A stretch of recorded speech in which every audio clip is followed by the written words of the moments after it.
This KFAN podcast is sponsored by Builders and Remodelers, exclusive Twin Cities provider of Elements Windows. Get the highest quality windows at unmatchable value. Visit buildersandremodelers.com for more details. And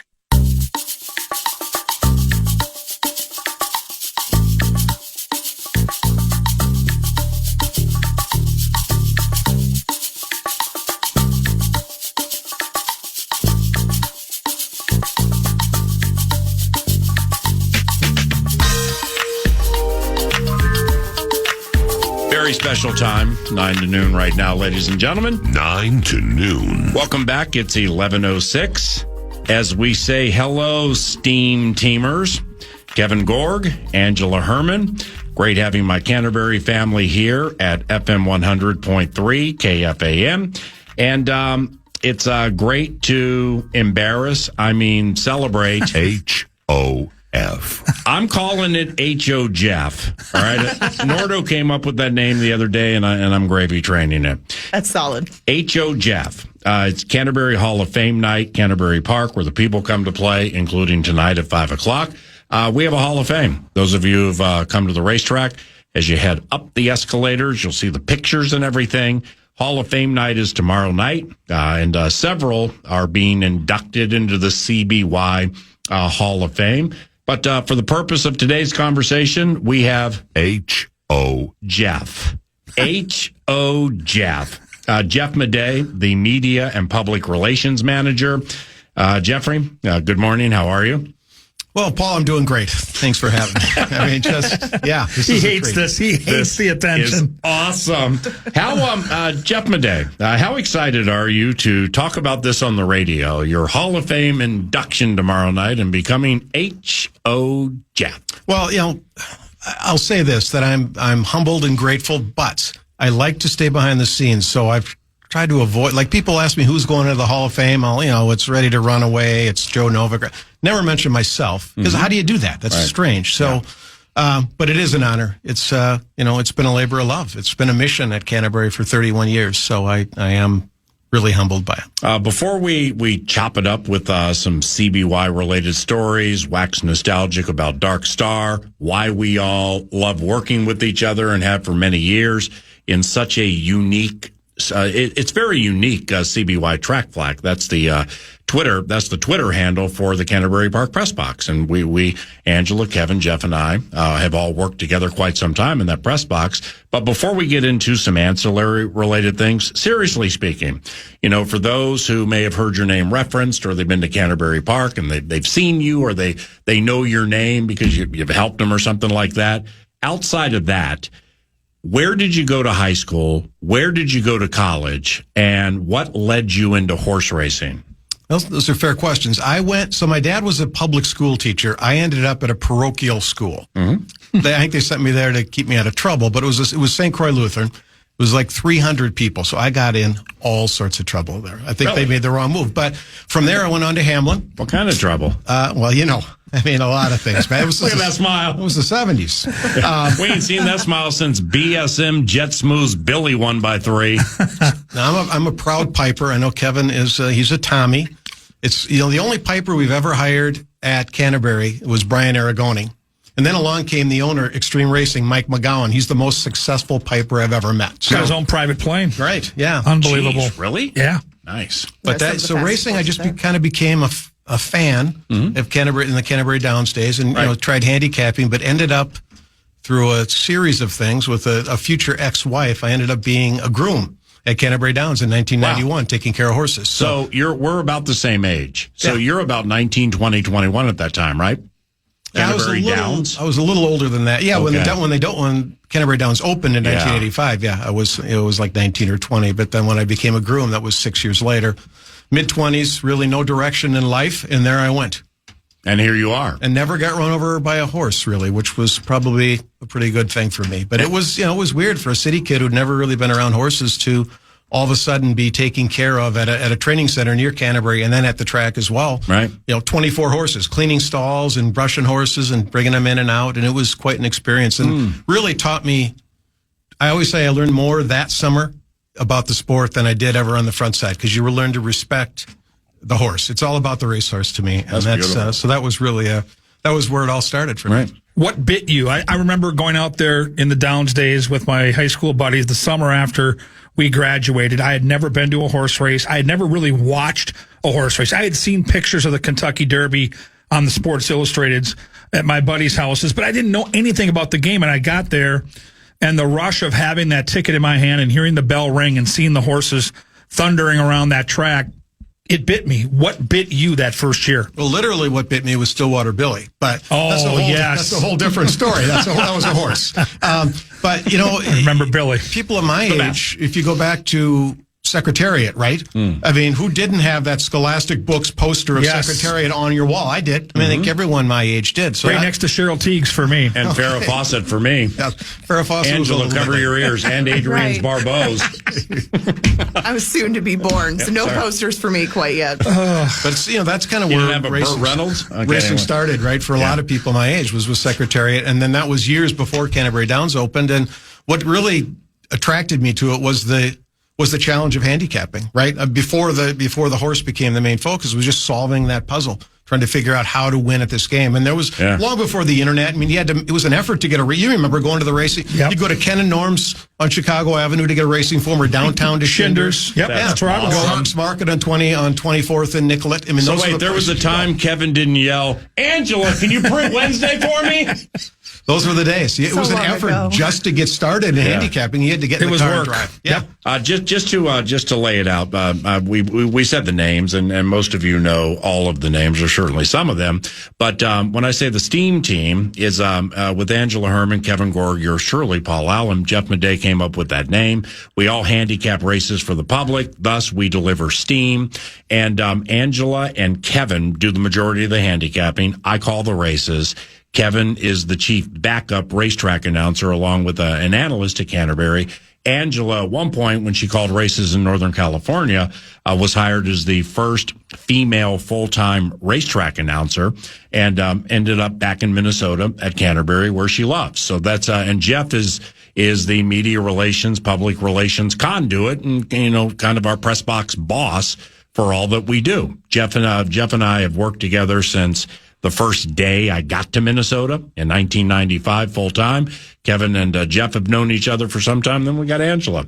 It's kind of the surrogate niece, the surrogate little sister. The baby girl. With my Burt Reynolds posters. Your Burt Reynolds poster. He's 4 buttons down showing the hairy chest. Come on now.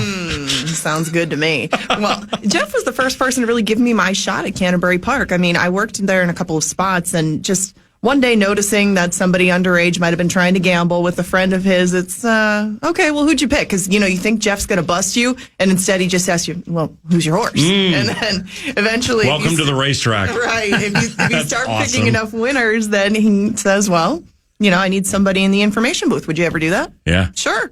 And then you go in the information booth one day. Yeah. Work with Jason Ige for 3 years. Work with Jason Ige, shirt optional. And yikes.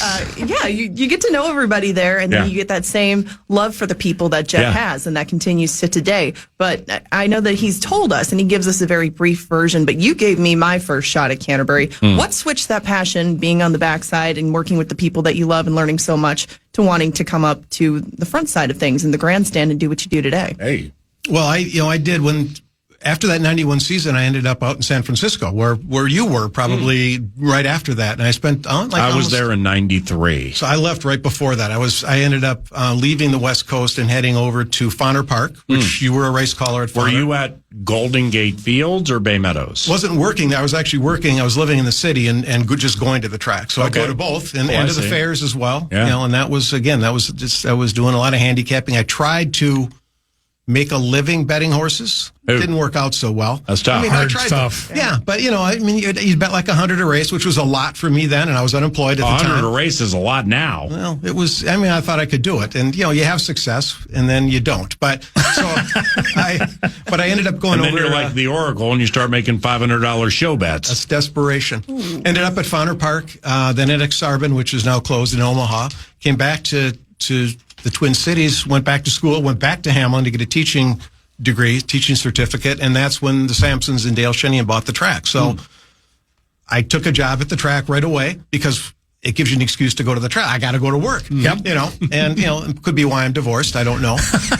But anyway, Sheila Williams, I met Sheila there and David Miller, who somehow, recognized that this kid was pretty rough around the edges, loved the sport and was probably someone that would show up for work every day. So that was kind of how I was adopted into that family. I've known you 30 years, and we've talked about a lot. I never knew that about you and David Miller, because David was the one that pushed hard for me to leave Northern California and come here, because I thought it was a fixed race. And Terry Wallace from Oaklawn Park was going to get the job. I'm like, no, I'm not sending my tapes. I mean, I got the intel on this. And he said, no, do it. So David, that's great to hear that he was kind of a conduit for you. Absolutely was. Dave's is a really good guy. He's humble, I think, in those, like he'll brush that off. But you're right. He's responsible for you being there. Right. He pushed for you, and as did Sheila. When Stan Boker was, friends with Terry Wallace, wanted Terry Wallace to come up. Terry somehow got a full-time job at Oaklawn. In you come. Mm-hmm. Wow. And 31 years later, here we are. So that is, and complete difference when you think about race callers to the old school guys like Terry Wallace. I can't picture him opening the mic and say, "Who wants the 3?" And that, I mean, you get along with the fans. You make it fun. You're not afraid to have a good time. Okay, no, wait. This is not HOF Paul. No, this is HO Jeff. We've done that, but that's part of the journey, though. Is the fun that we've had, and the success. It's the when best. I first started at the track, I'd say, "Well, I'm working at Canterbury." Well, great. What are you going to do next year? Because no one thought the track had been closed. Remember that? And reopened. No one thought that we would be successful. And every day I walk through that door, it's like, we won again. So it's cool. That's awesome. Well, and again, I think we all have ties to Jeffrey in getting involved and then eventually hired at Canterbury. My story isn't that much different. I had qualified a couple of different times in the late 90s to represent Canterbury on the national side in a handicapping contest, and I had no idea the job was opening up. And Jeff kind of gave me the nudge after that second year in 2000 and said, "Hey, M.O. Burns leaving Canterbury. The job is opening up. Here's the guy you got to contact." It was Johnny the Mouse Mickelson. And you guys didn't know each other? I knew Jeff through the contest because he ran the Dog Days contest, so I'd gotten to know Jeff as a race fan, right? Mm-hmm. Like, that was just what I did. And all of a sudden, he puts me in contact with the Mouse, and they're like, "All right, here's what you're going to do. You're going to come out in the dead of winter. You're going to pretend that there are horses in the paddock. You're going to put a race together on camera, and then we'll see what happens." And literally 2 months later, I got the call, like, "You're the guy." And so for me, it was a dream. Like, I still get butterflies every time I pull into the parking lot in anticipation of what might lie ahead. It is a special place to work. The game is the game. We love the game. And then the relationships we have around the game make that press box what it is. But it all comes back to this guy, Jeff Maday. Angela, was you getting hired, and you touched on it a little bit earlier, but I mean, like Kevin and I, or those who have been there as long as we have, we remember Apple Valley Middle School or High School Angela Hermann. Yes, we do. Coming out to watch the pre-race show today at the races. And like, you try to talk about a horse, maybe even younger than that, Sir Tricky, and you would call the horse Sir Twicky. I always love that. I'm playing. Oh, wow. But you had a love for racehorses. Was I still in a diaper when I walked up to you at the opening day party? No, but that we signed your T-shirt. I remember that vividly. Yes. I honestly mean that sincerely. As do three of the lawyers I had after. Oh, I retold this story actually the other day to somebody. We were talking about how I got into Canterbury. And yes, I walked up to you two at a table because that's when you were still growing out your beard. I mean, you were unrecognizable. It was down to your chin. Mine? Yes. Crazy. Yes, imagine Paul with that kind of beard. Like 15 years ago? Longer. 21 years ago. 21, wow. Yes. Sir Twicky. Yeah. I walked right up to you two. You were two of the first people that I met at Canterbury, but Jeff was also one of the first people that I met at Canterbury. Mm-hmm. And he was also an interest of mine because you talked about contests, and I wanted to touch on that because contests are a thing that have always been very prevalent at Canterbury, but the Dog Days has been a really staple. Yeah, well, and it spawned a lot of different contests of its kind. It was the very first one of its kind. It was the brainchild of Jeff and Sheila, and it was one of the bonding moments really for all four of us because there's been so many contests that bring in different faces from around the country, not just our local people. Mm-hmm. And there was one particular contest, and I'm glad that we're all here because you had a big part in this when we were entering a contest in 2008, and I was not going to take the 13 horse in the Lady Canterbury. And I got egged on that I needed to take the 13 horse. I remember that well. What's the name? Because KZ Bay won it the year previous. Quiet Queen was KZ her Bay name. was 1997. Real quiet offspring. Right. Yes, and he goes, you have to take this horse. You have to take this horse.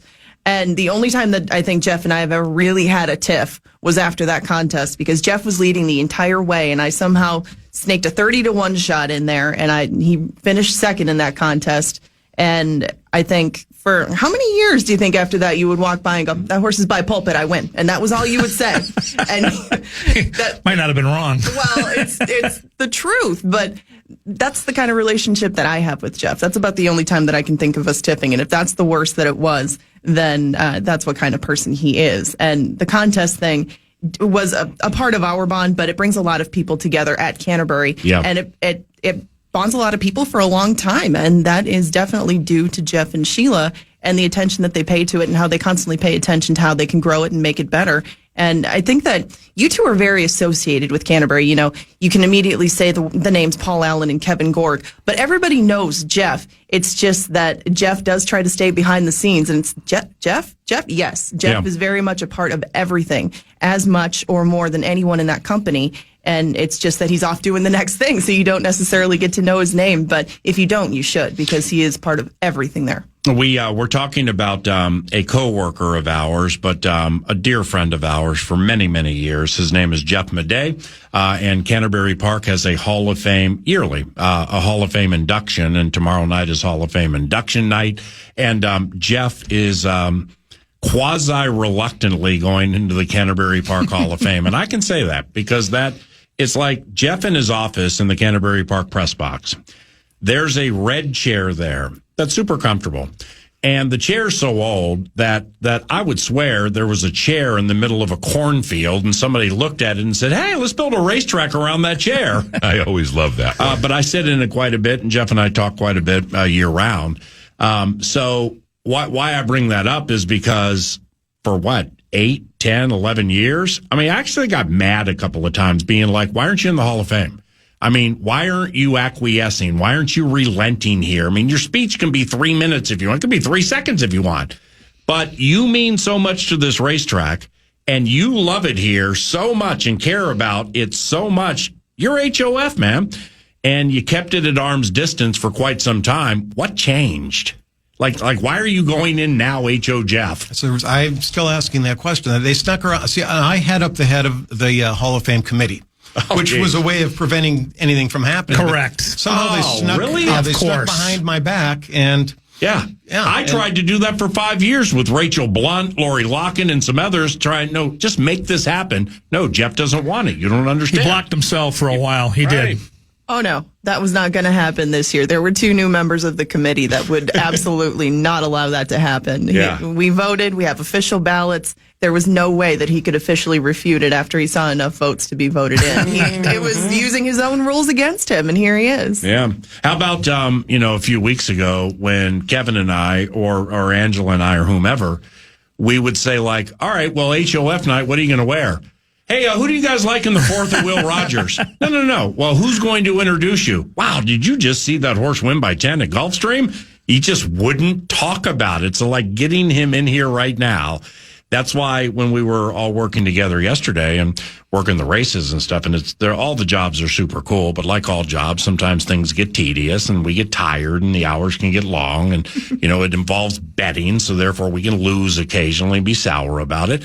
End of the equation, this core 4 right here, the steam team, we've all been through a lot together. So therefore that press box is just so special to all of us on so many different levels. Like Kevin said, Jeff has a lot to do with it. But the getting him in here to do this. That's why I asked you guys first. Because good move. The Whopper was at the end. Right. And I'm like, well, if the Whopper... He kind of got forced in. If the Whopper can't be caught, then we ain't fishing. No. But he reluctantly said yes. And here we are celebrating Jeff Maday into the Canterbury Park Hall of Fame tomorrow night. A question before we pause, and then we'll come back and talk about more. What do you love about Canterbury Park's live racing season? We can go back to the first winter in 95 when Canterbury Park Downs became Canterbury Park, the rebranding, my first year there. Paula Bacon and trainer Don Rice. Bacon and rice, good. Go Jack, the First Lady Canterbury winner that I saw at Canterbury Park, all the way through whomever won the last race last night.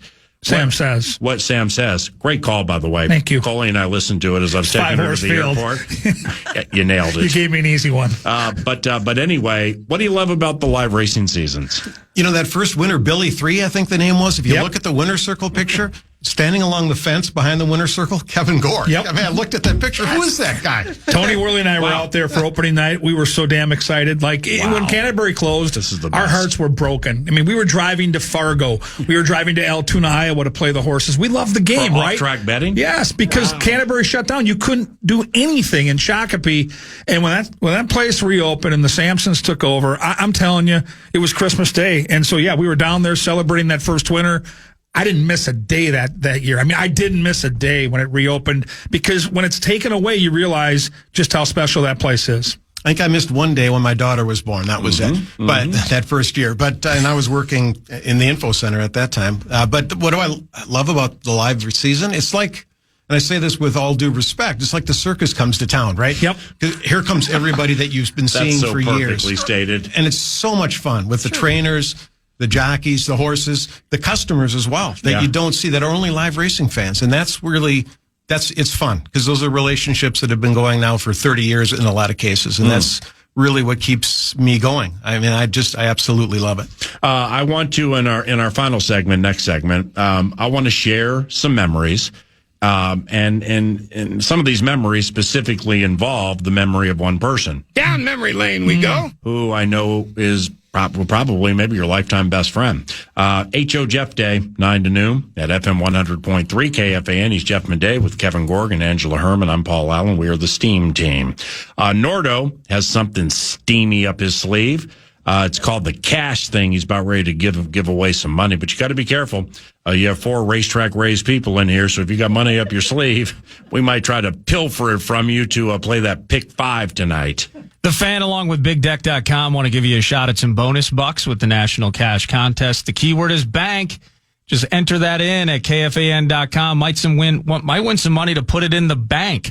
That's the keyword at KF. Hot days, humid nights, and non-stop plans. All that heat can increase hair shedding, while a packed schedule can add stress, which can impact your hair. Nutrafol's whole-body approach and clinically tested formulas support your hair from within, so you can focus on living your best life all summer long. Nutrafol is the #1 dermatologist-recommended hair growth supplement brand trusted by over 1.5 million people. See thicker, stronger, faster-growing hair with less shedding in just 3 to 6 months with Nutrafol. Thinning hair is different for men and women, so a one-size-fits-all approach to hair growth doesn't cut it. Nutrafol has multiple formulas for men and women that are tailored to different life stages, such as postpartum or menopause, and lifestyle factors, such as a plant-based lifestyle, so you can get just what you need. Plus, users of Nutrafol men reported no impact to sexual performance. Thank goodness. While many supplements rely solely on ingredient studies, Nutrafol clinically tests final formulations to ensure their efficacy. In a clinical study, 84% of men showed improvement in their hair after 6 months taking Nutrafol Men Hair Growth Supplement, and 90% of women saw overall improvement in their hair after taking Nutrafol Women Hair Growth Supplement for 6 months. Building a hair growth routine is easy. Order online, no prescription needed. Enjoy free shipping, automated deliveries, and up to 20% savings with Nutrafol subscription. Plus, get free naturopathic doctor consults and a Headspace meditation membership. Start your hair growth journey with Nutrafol. For a limited time, Nutrafol is offering listeners $10 off your first month subscription. Free shipping when you go to Nutrafol.com.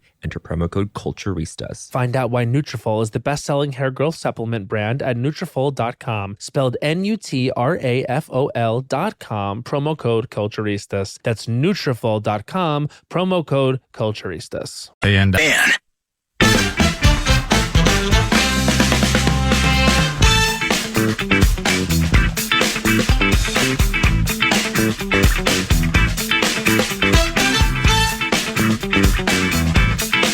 May God rest the soul of George Hutton Chapel, beloved dark star who's had a prominent spot on this radio show for quite some time. How can you only give us 17 seconds of Chaka Khan? Come on, man. You know there's a federal law that says you have to play 59 seconds of Chaka Khan. It's right here in my legal paper, so I'm looking here. I'll find it. Dark died in 2012, Yep. June 1st of 2012, I believe. It is Dark Star 100% would have been there for sure tomorrow night. Probably would have been the guy to talk about you. Oh, my heavens. Sheila's going to be, how great would that have been? That would have been pretty cool. Wow. But nevertheless, he was your best friend, wasn't he? Like confidant, best friend, what we have and have had for a long time is unique because working at a racetrack is unique. You and Dark, man, you guys had a really good relationship. We did become really good friends, yeah. And he would he'd call all the time, usually to put in some wagers. He had Bejarano or something in every race. But or Tetrick. Yeah, Tim or Tetrick. Love Tetrick. I remember we used to come here after his CCO stint, and he was on the fan. Yeah, we'd come here and cut some spots for, I think it was for the sports show or something. I never could figure out what the heck we were doing or why I was involved in it. Yeah, but we'd come out here, we'd cut like a 30-second spot, and off we'd go to lunch across the street. So he was something else. A lot of good stories about the Dark Man, but he. It was just one of a kind. You can't even explain him when you try to explain Dark to your friends. He was just so. I've never met anyone like him. Never. Well, you were like a son to him. He did. Yeah. He would talk about that frequently with all of us. That he looked at you as his son, and he always said, as this press box goes, this is Jeff Maday's world. We need to take care of this. We need to take care of him because Dark realized what we already know, but a lot of people don't get at Canterbury. You don't take a day off. You're accessible. It seems like 24 hours a day, 7 days a week, and you want the track to succeed so much that you sometimes stretch your capabilities to the point where you're exhausted. Dark recognized that, knew the value you had, and would tell Randy Sampson as much as he could, this is the guy. This is the glue that keeps this whole place together. And so for you going into the Hall of Fame tomorrow night, it's a celebration of the work you've put in because I've been around sports teams. I've been around the racetrack for decades. I have yet to meet anybody more reliable or anybody that works harder than Jeff Maday, and Dark recognized that right away. Angela, a question that I posed for Jeff. I've never asked you this. I'd like to hear your answer. Sure. What do you love about live racing at Canterbury? And see, Jeff and Angela pretty much work there year round, where Kevin and I are seasonal employees, where we do things outside of horse racing during the winter and stuff. So our level of excitement to get back is the same as your guys, but it's same. It's an oxymoron. It's the same but different, because you guys are there, and I would imagine there's more rigmarole with the fall and the winter. And then it starts approaching, and in April, the horses start coming back, and the riders and the trainers, and then you get all juiced up. But nevertheless, we all get super excited for live racing. What do you love about Canterbury Park's live racing season? Honestly, I love everything because I'm a summer person. I love everything about live racing, but this is a big part of it. Just the people in this room, and like Jeff talked about, the people. It seems like as soon as we're done with the live racing season, we're preparing for the next one. It's just months and months and months, and more so me and him and some of the other people that don't have, the special events necessarily to put all that effort towards all of the catering, all the parties, things that are along the way that would demand one's attention. Jeff's attention is focused on doing everything that he can to put Canterbury at the forefront. And of course, our live racing is always in the mix with that. So I think that it's really the fruition of all of his efforts from the off season and what I can do to help him, which is very minimal. But I love every part of it because it starts out so fun and you have the excitement. Then it gets hot. Then you get to know the horses a little bit better. You get to meet new people. And that's one of the cool things about Canterbury too. It's not same year in, year out. Yes, you have your core people, but you get new barns, you get new riders, you get new horses, you get to meet some new fresh faces, and the excitement stays at a high level because of that. And I think that Jeff is very good at managing all of us and keeping our excitement level up, even when we might be a bit to deal with, and in keeping everybody in the crowd the same way and making sure that they get the explanations that they need, that they get taken care of. He keeps their excitement up too. That's a lot for one person, but I try to model myself after that as much as I can. I fail for the most part, but in the times that I can pull through and do something for one of our people and make their experience better, I think that that's what it's all about. And that's what I love about the summer a lot, too. Beautifully explained. Now, you guys are going to think I'm joking when I say this. Maybe you guys wouldn't, but those who get horse racing and the listening audience may. But I'm going to ask it just straight like this. Why do you like betting quarter horse races more than thoroughbred races? And I ain't lying. You do. I love the quarter horses. Maybe it's because the pain is a lot shorter. I mean, it's a 20-second race. You're on to something new quickly. That's a great answer. God, Most Jeff answer ever. But, we've been fortunate to just be surrounded by great people. Yeah. I realized pretty quickly that I'm not the best probably at anything. Like, I'm not the best writer. I'm not the best speaker. But, so I decided I'd outwork people. So if I work with the media, if I say I'm going to get you 5 ostriches, I've got them 6 ostriches, right? Yeah. It's that kind of thing. Like, you just don't, because they're just doing a job. At the end of the day, if a reporter's coming out to do a story, it's exciting. Over in Low, we're going to be on TV. That's great. But for that reporter, it's a job. So it's delivering. If I say I'm going to be here, you're going to have this person, you're going to have this person, it happens. And that's, and that's what I realized, that's how you become reliable. And a lot of reporters and TV stations do call on us because they know I'm going to answer the phone, and if they need something, it's going to get done. And that's because we're surrounded by great people. From the Mouse, John Mickelson, his staff. When Mary Pat Monson was running our entertainment department, just people like that. Sheila, that taught me. And Red. Yeah, and what Sheila said to me when I first started working for her, and Randy Sampson's our boss, right? She said, "There's 2 ways you can do things. You can do things the way everyone else does, or you can do things the Sampson way. You'll do things the Sampson way." Yeah, right. That's been it. That's been the secret to success. All right, let me close with this, and it's Jeff. I spend a fair amount of time on the backside of Canterbury Park. We'll call it backside Minnesota. It's where the backsiders, the grooms, exercise riders, trainers, just a bunch of people work, but a lot of people live back there too. And Jeff spends more time back there than all of us combined. So this game, especially at a short season track like Canterbury Park, beginning in middle-ish May, finishing in middle-ish September. So a short season track, this game can be hard for those who come in to ride and train and bring the horses and stuff like that.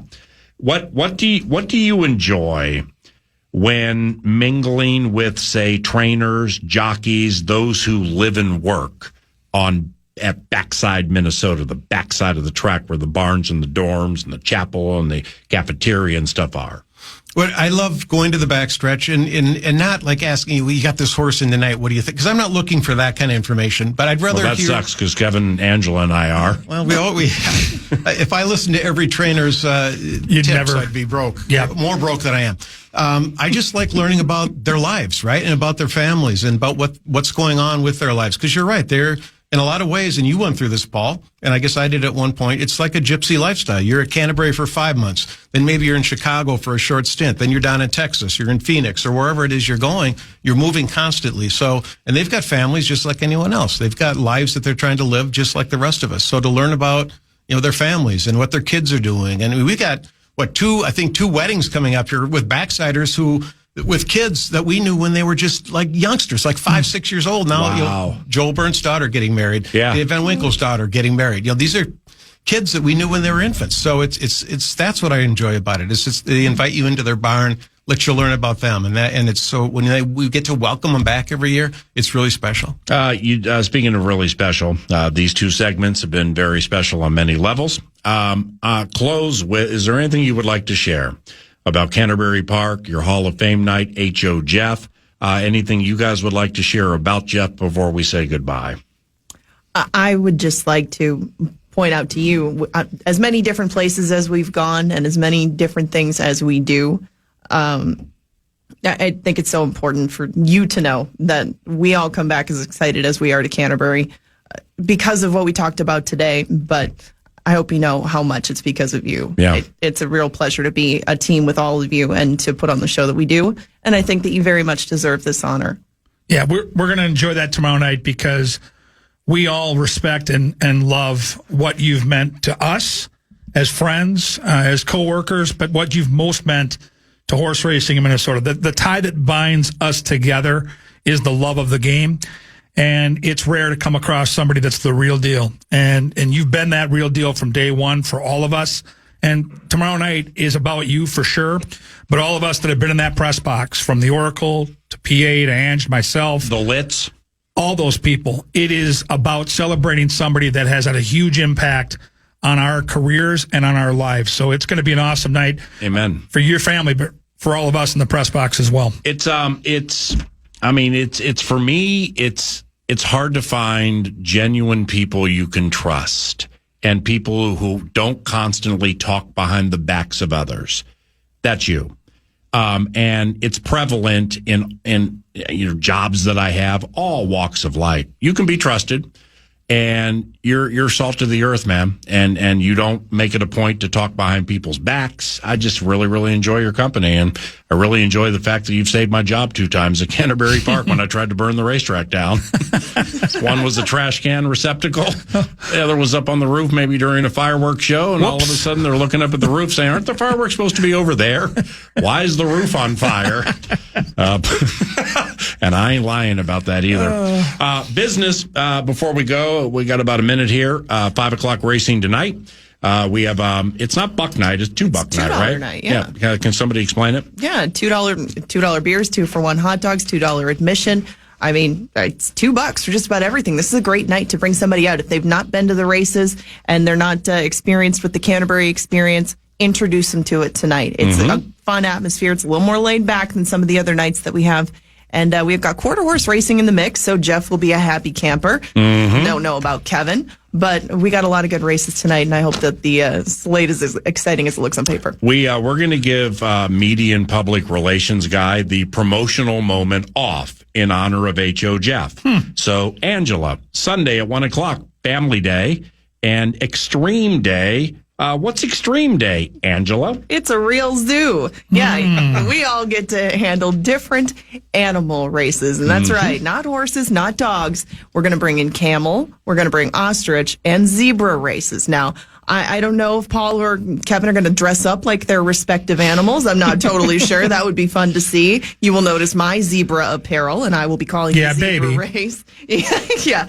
Okay, so then I assume that Kevin is going to be viewable as an ostrich. That should be wild to see. I'll just be with those birds, and those birds are nasty, and they will vicious. Bite your fingers right off. So I'm risking the most being down track level by those birds. You got to come out to see it to believe it. They are vicious birds. Well, and Humpty Dumpty over here is apparently going to be sporting some sort of camel costume, so please stay tuned for that. You might just have camel cigarettes. You just called me Humpty Dumpty, Sir Twiggy. Very nice. I was trying to find something with one of the camel names. It was one of the camel names, okay? Yep, Sir Hump. You're not an egg. You're not Excuse an me? egg. Excuse me, Humpty. Jeez.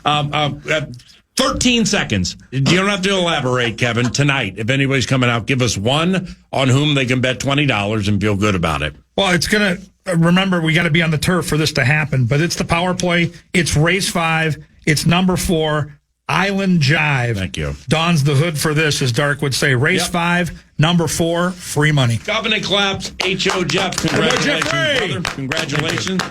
Just like every single day of my 30-ish years at Canterbury Park. Can't wait to see you later and work with you later and spot up with you later, all right? That's Jeff Maday, who goes into the Canterbury Hall of Fame tomorrow night. And the STEAM team opted to celebrate him publicly at FM 100.3 KFAN. Why wouldn't we? He is H.O. Jeff. We'll be right back.